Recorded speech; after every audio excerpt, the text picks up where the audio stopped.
Kill Train 1 recap, subway slaughter and shocking secrets. The sound of metal grinding on metal echoed in the dead of night. CHG, CHG, CHG train wheels, stained with a gruesome patina, slowly turned against the tracks. Above, the city skyline loomed, stark against a swirling, moonlit sky. Rows upon rows of decaying subway cars stretched into the distance, their windows like vacant eyes. Steam hissed from beneath one of the trains, HSSSD, as pale, desperate hands pressed against the glass from within. Inside the train car, a scene of carnage. Bodies were piled on top of each other, splattered with blood. The living and the dead alike reached towards the light, groaning, HNNNNN. A woman, her face bruised and bloody, peered out from the mass of bodies. "Hello? Is anyone still there?" Nearby, a woman sobbed, her nose gushing blood. "Help us! Oh God! Somebody help us, please." Outside, figures in hard hats ran alongside the train, crowbars in hand. "Come on," one yelled. "We don't got a lot of time." The rescue workers burst into the train car, pulling survivors from the wreckage. "Oh, thank goodness. Jesus," one man cried, clutching his wife. "Thank goodness. Bless you. Oh, bless." A worker efficiently dispatched a zombie with a crowbar, CNCH. "Got another one to finish off over here." Another yelled, KAK. One worker stood over a fallen zombie, grinding its head beneath his boot. "Man, these psychos leave a fucking mess," he muttered. Turning to his crew, he announced, "All right, boys, we're good. Call the cleanup crew." Nearby, a dead woman's hand clutched a phone. In a sleek, modern apartment, Vanessa stretched as she woke. Sunlight streamed through the window, revealing a futuristic cityscape. After a quick trip to the bathroom to fix her hair, she walked into the kitchen. "Good morning, Richard." "Oh, you made coffee." Richard, sitting at the kitchen table with his laptop, barely looked up. "Oh, you drank it all already," Vanessa said, noticing the empty pot.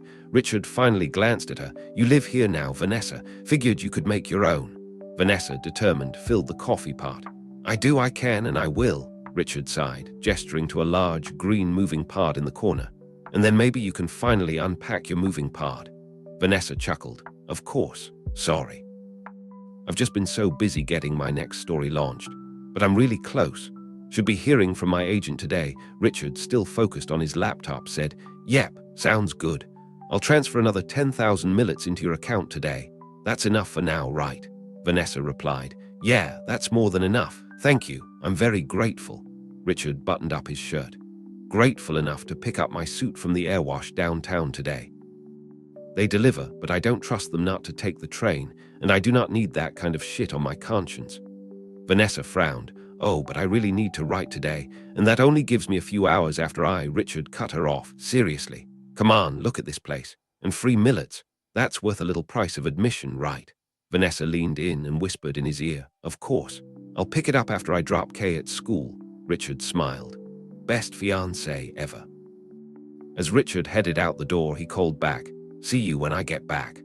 On a nearby screen, a news anchor reported New York City's Transportation Authority issued a statement early this morning that yesterday's kill train was yet another success. All 580 passengers on board executed without incident. Vanessa, watching the screen, mumbled, "Yeah, see you." The news continued. State officials estimate that in another 6 months, the population explosion that nearly devastated the city will be under control, and they can end kill train entirely. A second screen showed the same anchor saying, "A welcome change for commuters and protesters alike, as the controversial randomized extermination program has come under even more scrutiny." The third screen showed a whistleblower masked at a press conference. "The city's telling people these are painless killings, but they're lying." The whistleblower continued, her voice tight with emotion. "They forced us to sign non-disclosures under penalty of death, handed us pistols, and told us to aim for the head.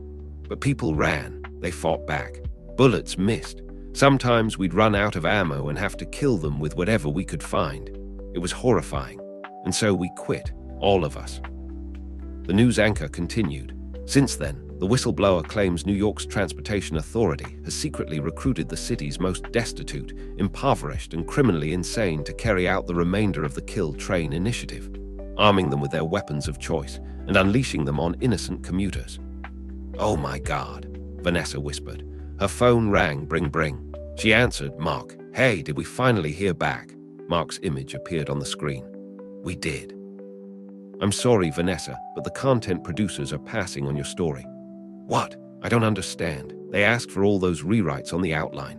I did them, Mark replied. I know, honey. It sucks. I can only imagine how hard this must be, what with how sensitive you are. Vanessa's expression darkened. Sensitive, she replied, but they said they loved you and to keep sending them pitches, so that's good at least. Yeah, I just really could have used that money. I've kinda got myself into a situation here. It would just be nice to know I had the financial ability to get out of it, if I need to. Mark's voice came from the phone. Oh, honey.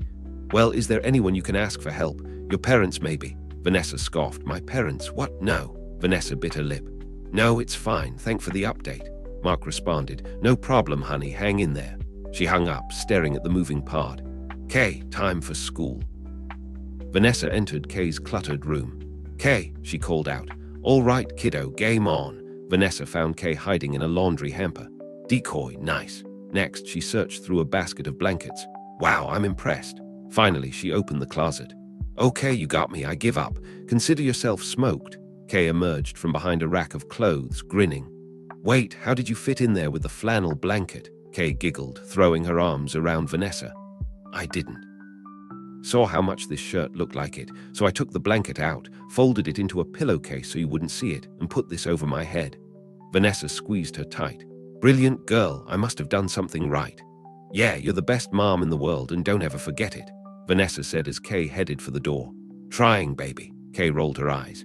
Mom, come on, you're a total badass, even Dad says it so you know it's true. Vanessa laughed. Ha, well, tell him thanks for me. Kay stopped in the doorway. Hey, I need to talk to you about something. Anything, what's up? Vanessa replied. Vanessa held up a taxi pass. I found this taxi pass in your backpack, and when I called the school they told me you missed Earth history. Kay admitted. Did you cut class? Yes. Vanessa's face softened, putting a hand on Kay's shoulder.